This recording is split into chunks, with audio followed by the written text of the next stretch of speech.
Hello all of you. So in the last few lectures, we have been discussing the idea of thermodynamic ensembles.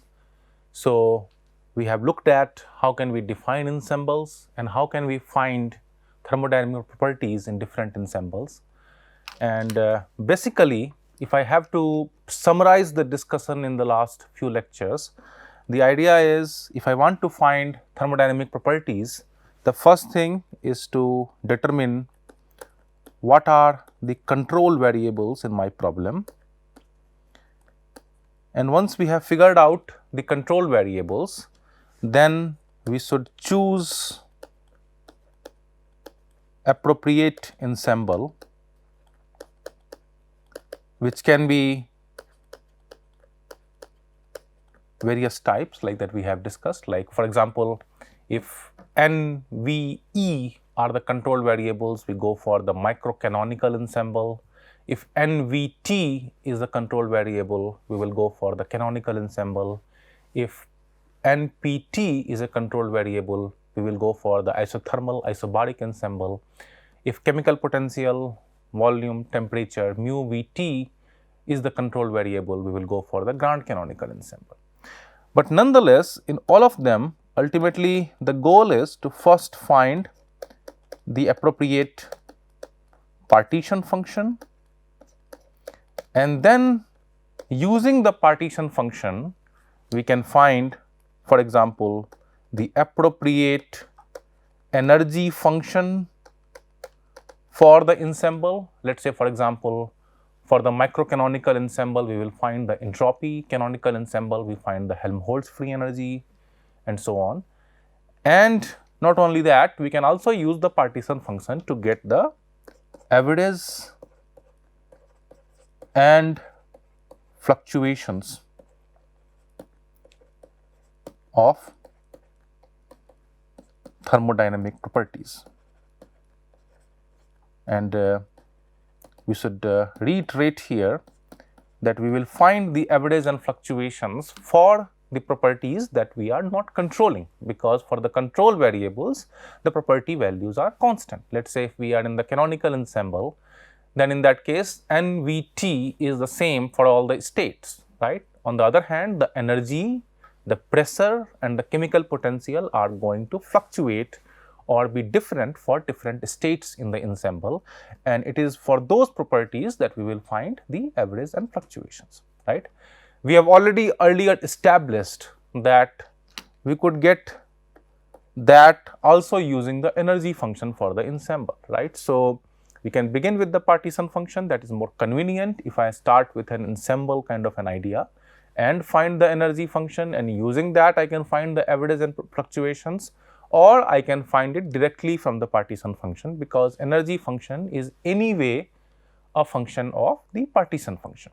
So this is, I would say, the broad approach that we have been telling you, but there is one small catch with this approach, is that let's say if I want to apply to a problem, we have said the what is the mathematical form of the partition function, but if you look at that form, it is not something that I can evaluate so easily for any system. Let's say for example, if I am looking for the canonical ensemble,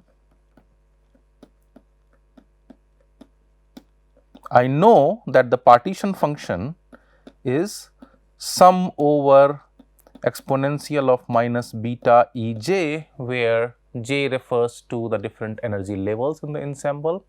Now the problem is, even if we have the mathematical expression, we don't know what are the available energy states, right? So although the approach appears to be rigorous, it is still not complete in some sense, because we still need to find what are the energy levels in the ensemble, right? So in other words, we have a method to proceed for different control variables, but we still need to figure out what are the energy levels for that particular problem. In a similar manner, if I look at the Helmholtz free energy, then we know that the Helmholtz free energy is a function of Q, but since I do not know the energy levels, since I do not know what are the possible energy levels, we do not know what is the value of F. If we can figure out Q, or if we can figure out F, then we can go ahead and find the averages and fluctuations. But how will we figure it out? We still haven't seen in the discussion so far, because if you recall, the discussion has been quite general. We were not looking at specific systems. The energy levels are going to be different for different systems. Let's say, for example, if I compare an ideal gas with a van der Waals gas, or for example a liquid or a solid, the energy levels I can access are going to be different. Not only that, they will depend on the temperatures and other conditions that are there out there. So we will now see how can we will find that, or in other words, how can we calculate or estimate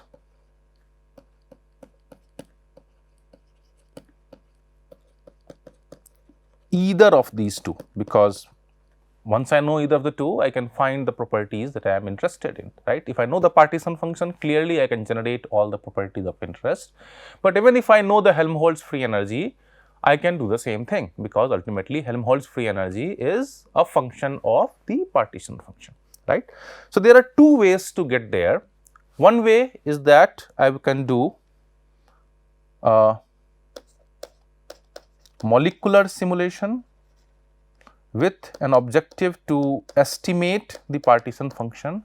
The point that I am saying is estimate is very important, because we have said that the number of states are endless, right. So, although theoretically speaking we can sum over all the states, but since the number of states are very large, because the number of molecules are very large, that will be a very intensive kind of an affair, right. So, if we can estimate it to a good approximation, that is still good enough, right. So, we can try to estimate either the Q or the F from a molecular simulation, and using that I can find the properties of interest. The other approach is to apply some kind of theory, and we looked in the last couple of classes that we can do pretty good job for the case of an ideal gas, for example. Within certain approximations, we can find what is known as the equation of state, and once we have the equation of state, we have in some sense the energy function, right. So, whenever we are doing a theoretical analysis, we have to keep in mind that that is within certain approximations. In molecular simulations, we may have fewer approximations, but nonetheless, we are only going to estimate in most cases the partition function or the Helmholtz free energy. For very small number of molecules, we can get that exactly, but in thermodynamics, we are dealing with large number of molecules. So, in the next part of this particular course, we are going to look at both these approaches with certain examples. So, I will first discuss how can we theoretically proceed for certain systems, and then I will tell you how can we proceed using molecular simulations. And I was telling you that we can do a Monte Carlo simulation or a molecular dynamics simulation, we will get there. But let us first start looking at this particular thing from a theoretical perspective and try to see what kind of theories we can do. We already have done the ideal gas case, but as chemical engineers, we are more interested in things which are liquid or solid, or generally we are interested in all kinds of fluids or in complex fluids in general. So, we need to have some mechanism to also simulate or estimate the properties of liquids and solids and so on. Particularly liquid is the one that I will focus on. So, the particular problem that I will now look at is of a liquid solution.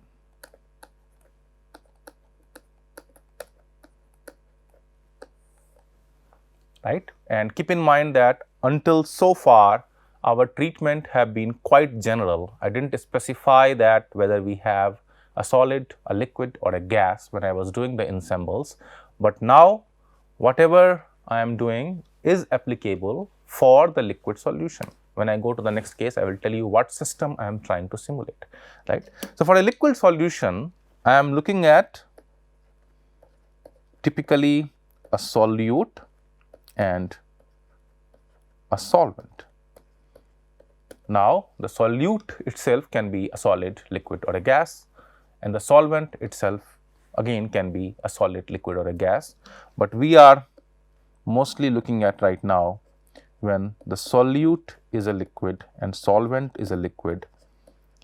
We will make certain approximations that are only valid for liquids. When I want to extend it, for example, for gaseous solutes or for gaseous solvents, we have to relax those assumptions. I will tell you where the liquid part comes in the derivation, but keep in mind that whatever we are doing, we are trying to specifically model a liquid solution, right. So, the similar approach can be applied for other cases, but we need to look at the assumptions more carefully.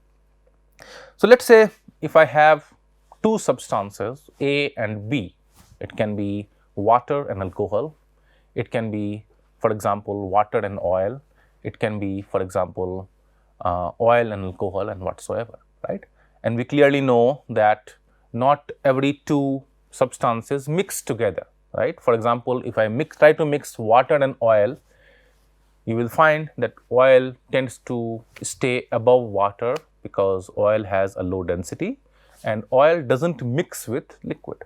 On the other hand, if I try to mix liquid water with alcohol, let us say for example, if I try to mix ethanol and water, they are perfectly miscible. They will not tend to phase separate. Not only because the density is somewhat similar, but also and more importantly because they have a tendency to mix together, right. So, if I want to look at that behavior of mixing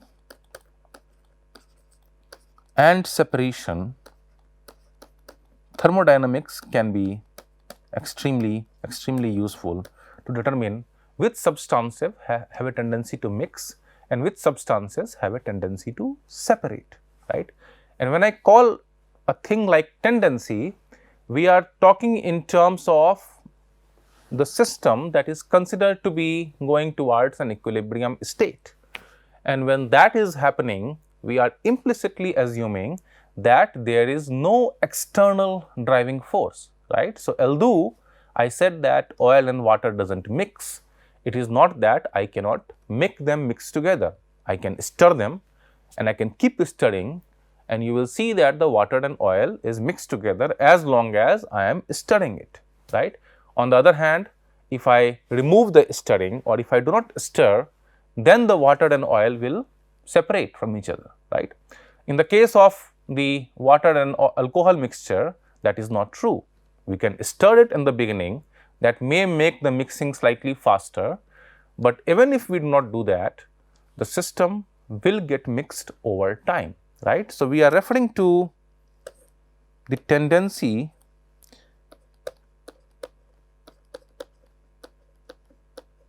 with reference to the thermodynamic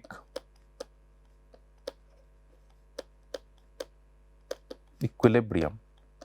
That is, what is going to happen if I am looking at the thermodynamic equilibrium condition, and that implicitly means no external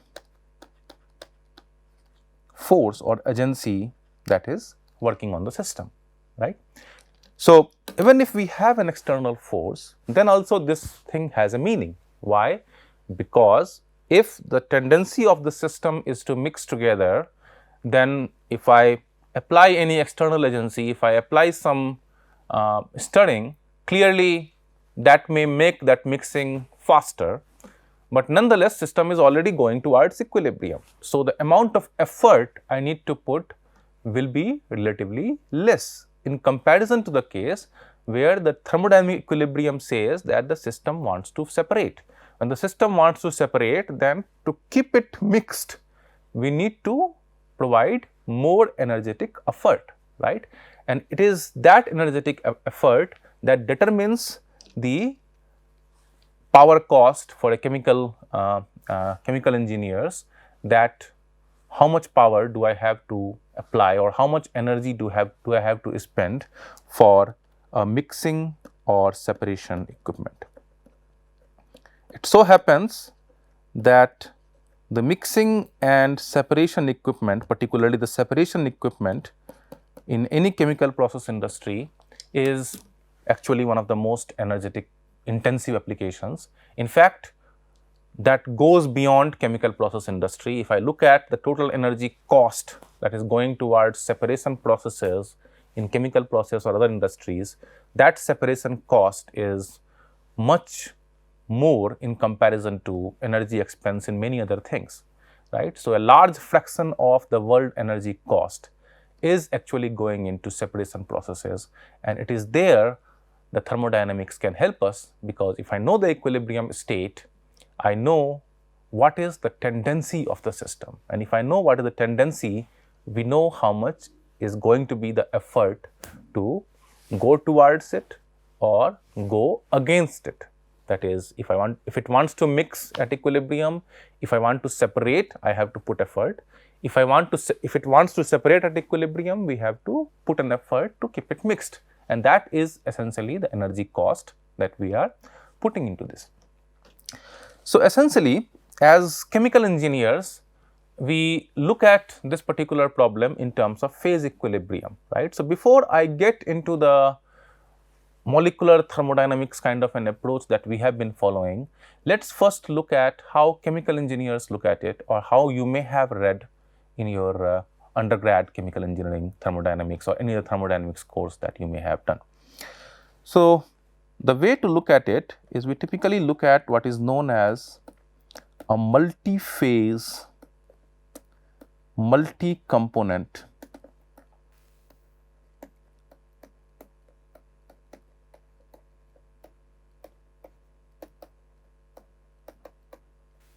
equilibrium, right. And we start with saying that, let us say for example, we have a system that has certain number of components, let us say some C components. I am not defining here what is a solute and a solvent, whichever is more is going to be the solvent, whichever is less is going to be solute. If we have many of these components, then you can have a collection of solutes in a solvent, and vice versa. The distinction of solute and solvent is not particularly important when the two components become similar in amount, because I mean, let us say if you have 40% water and 60% alcohol, then it does not really matter whether water we call as solute or the alcohol, because both are present in large amount. Solvent typically is used in the context when the amount of solute is much lesser than the amount of the solvent. In that case, we call that a solvent. We are using that to dissolve the solute.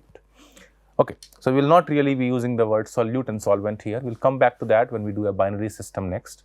But for the time being, we say we have some C components, and let us say we have some P phases at equilibrium, right. So, we do not know what is going to be the value of P to begin with, right. So, P can be 1 when all the C components form a homogeneous phase, P can be 2 when we form a 2-phase mixture, P can be 3 when we have a 3-phase mixture and all that.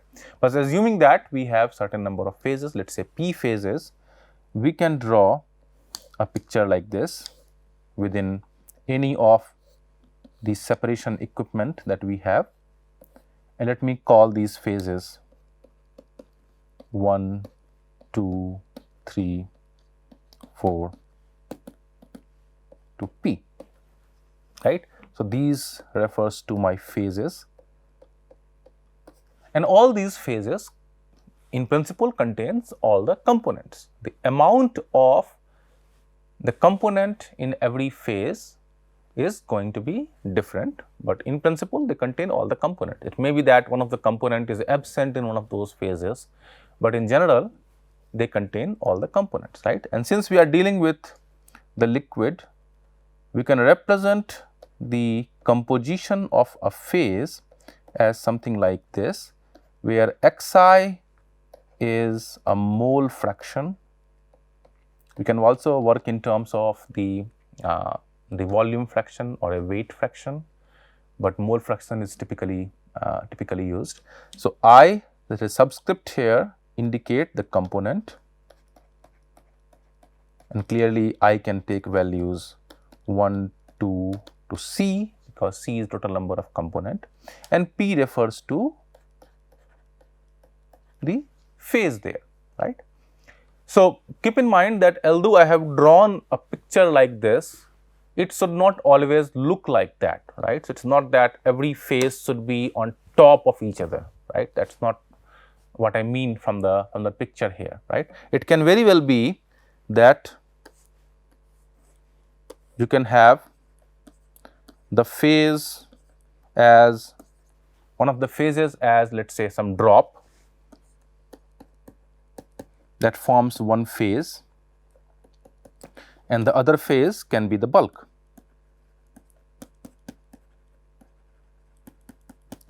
Right. So, as long as whatever we define the phase like, it can be drops suspended in a fluid, we can think of other possibilities as well. As long as the phase that I define is having thermodynamic properties different from the other phases, we can say it is a phase, right. So, a phase, so as to speak, is the region of system with properties different from other regions. And the reason why this particular point is very important here, because the notion that we typically present is something like this, but this will only happen when you will have a clear difference in the density of the P phases, right. So, for a water oil mixture, you will always see oil going to top and water coming at bottom for significant amount of oil, but that is because oil and water has different density, right.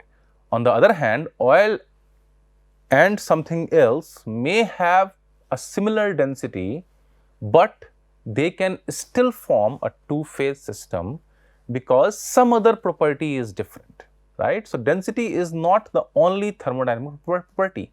You can have other properties which can be different in the two phases, and then as well we will say that they are forming two phases, and if the density is more or less similar, clearly we will not see one phase going on top of the other, but since the other property is different, we can say that they are forming two phases, right. So, we should first clear out that notion that this drawing does not always mean that we have a density difference. A density difference is not necessary for the condition of a multiphase equilibrium. Okay.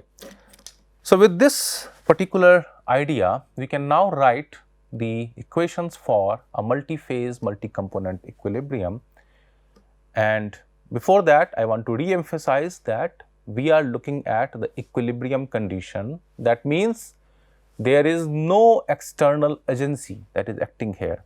So, there is, for example, no flow into the system. Let us say if I look at a continuous process, then there are inflows and outflows.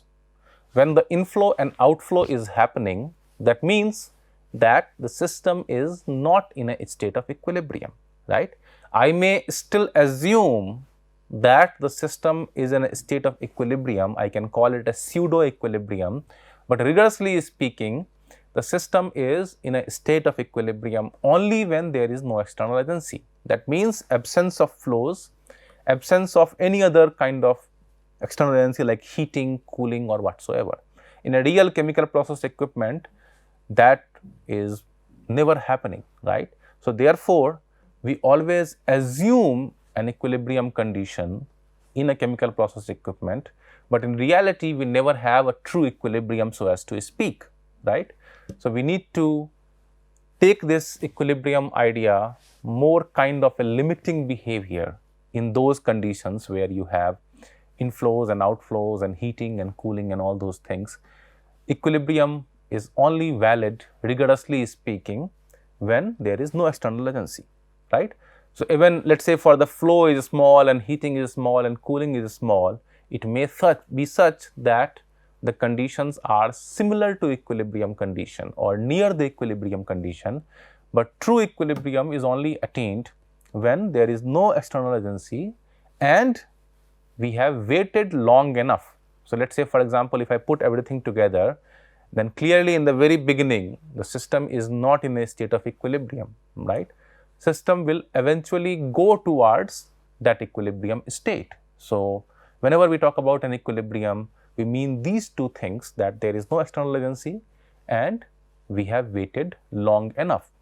Again, rigorously speaking, it is infinite time, but in most typical situations, we get very close to equilibrium in relatively small time, let us say 1 hour, 2 hour, 3 hour, and how much time it takes to get there depends on the system under consideration. So, with this particular idea, I can write the equation of a multiphase, multi-component equilibrium as the following.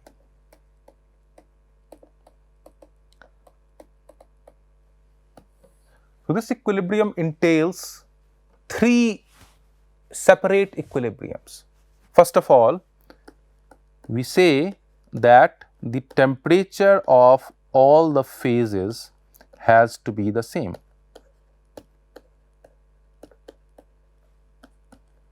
That is, T1 is equal to T2. So, superscript always refers to phases in what I am discussing here. Why is that? Because if temperatures are different, then you have some heat transfer from higher temperatures to lower temperatures. Whenever there is a heat transfer happening, we can say that we are not in a condition of equilibrium, because at equilibrium you should have the rate of forward process equal to the rate of backward process. Whenever there is a temperature difference, we only have a forward process, that is heat transfer from a hotter fluid to a colder fluid. There is no backward process, right. Only when the temperatures become equal, we can say that that process has ceased and we have achieved a state of thermal equilibrium that is essential for the idea of equilibrium.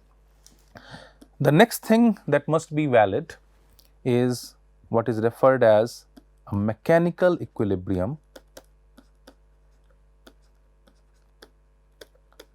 and that says that the pressures of all the phases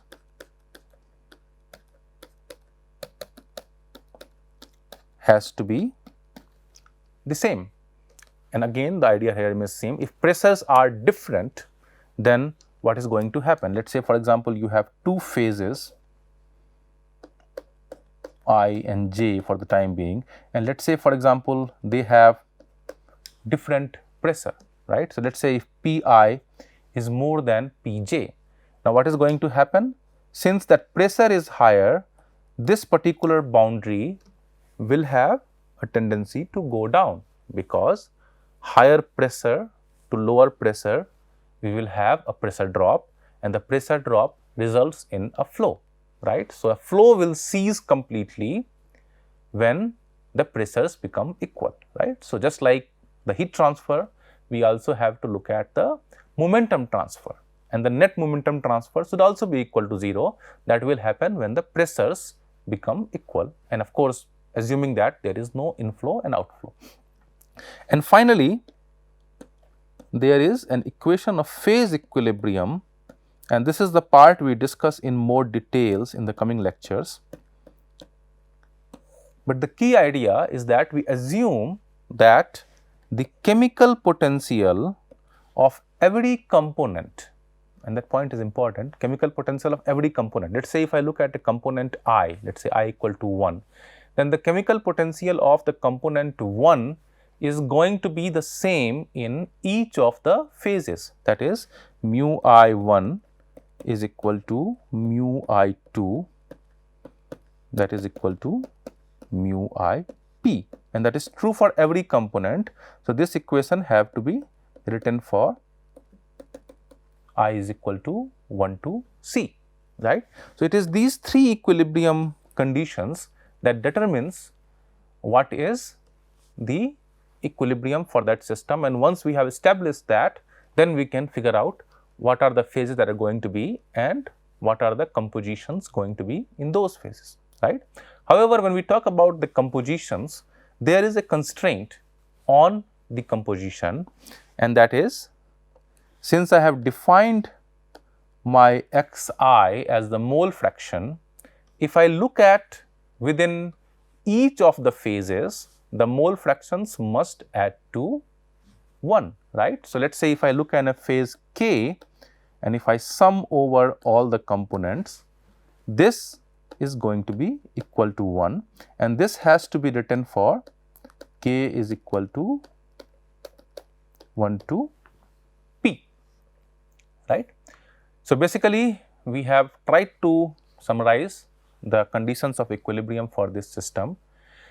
Now, the final thing, and that is I would say the most important thing, is that this system of equation is still not complete, and that is because we do not know what is the chemical potential of every component in every phase, and this has to come from some sort of an equation of state, and this in some sense has to come from the partition functions and all those things that we have discussed earlier. We are not doing a molecular picture here, but keep in mind that the chemical potential ultimately has to come from the equation of state. More specifically, each of these chemical potentials must essentially be a function of the temperature of the phase. Let us say if I look at a phase k, then temperature of that phase, the pressure of that phase, and also the composition of that phase. So, the composition is represented by curly brackets. So, this means I am looking at composition of all the component within that particular phase,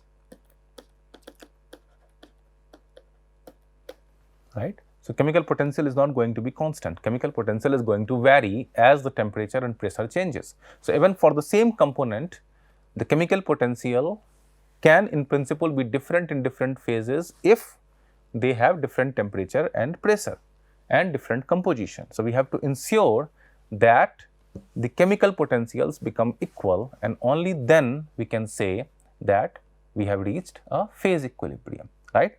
So, in some sense we have listed out all the equations that we have to worry about, and let us now find what is known as the degree of freedom of this problem, right. So, a degree of freedom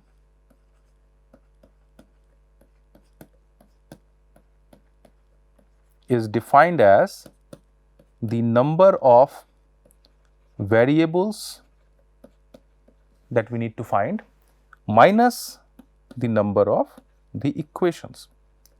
The degree of freedom represents how many variables I am free to control, right. So, for example, if degree of freedom is equal to 1, there is one variable in the problem that I can control. All the other variables are determined once I control that one variable.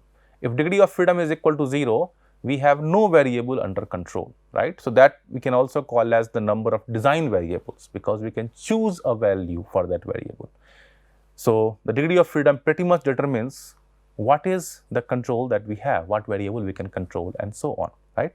So, in this case, if you looked at it carefully, we have only listed the intensive variable in the problem. Nothing in our picture so far represents the quantity in the equations, right.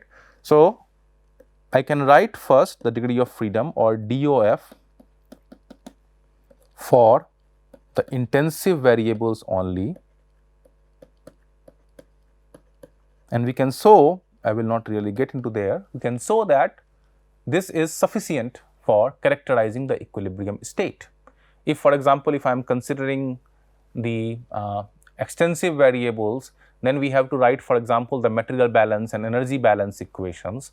In equilibrium conditions, those equations are inconsequential, because there is no inflow and outflow, there is no additional energy input or external energy input, and therefore, those equations need not be considered for the characterizing the equilibrium state, right. So, let us try to find the degree of freedom of the intensive variable in the problem, and the way to do that is we list what are the variables that we have and we list what are the equations that we have.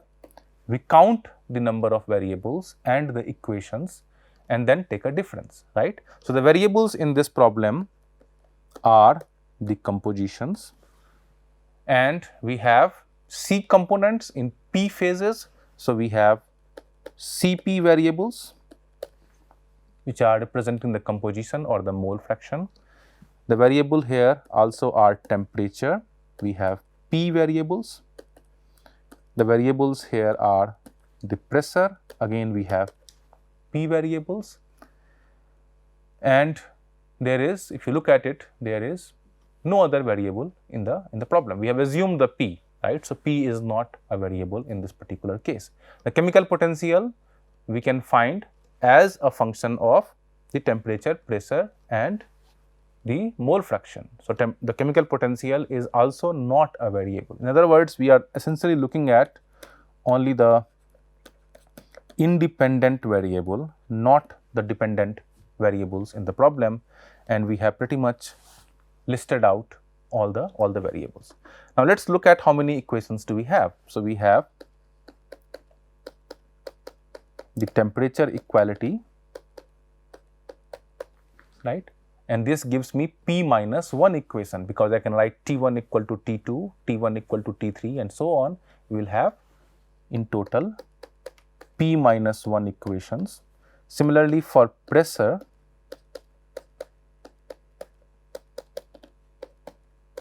we are going to have P minus 1 equations. Similarly, for chemical potentials,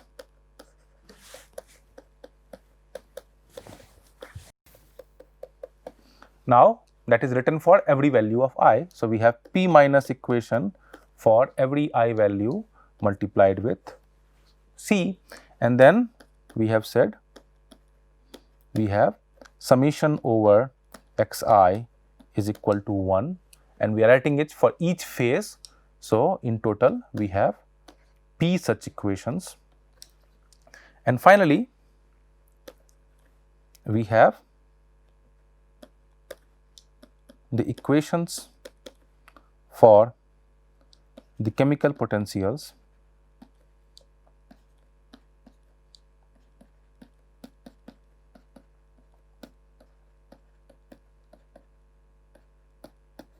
and that again is going to give me some Cp equations, right. So, we have figured out what are the variables in this particular problem. We have figured out what are the equations in this problem, and then we can find the degree of freedom for this particular problem. So, we have to be a bit careful here when I do that, and that is because of the last equation that we have written. So, what is that equation for? So, I am writing equation for the chemical potential. I have earlier said that the chemical potential is a function of the temperature, pressure and composition, right.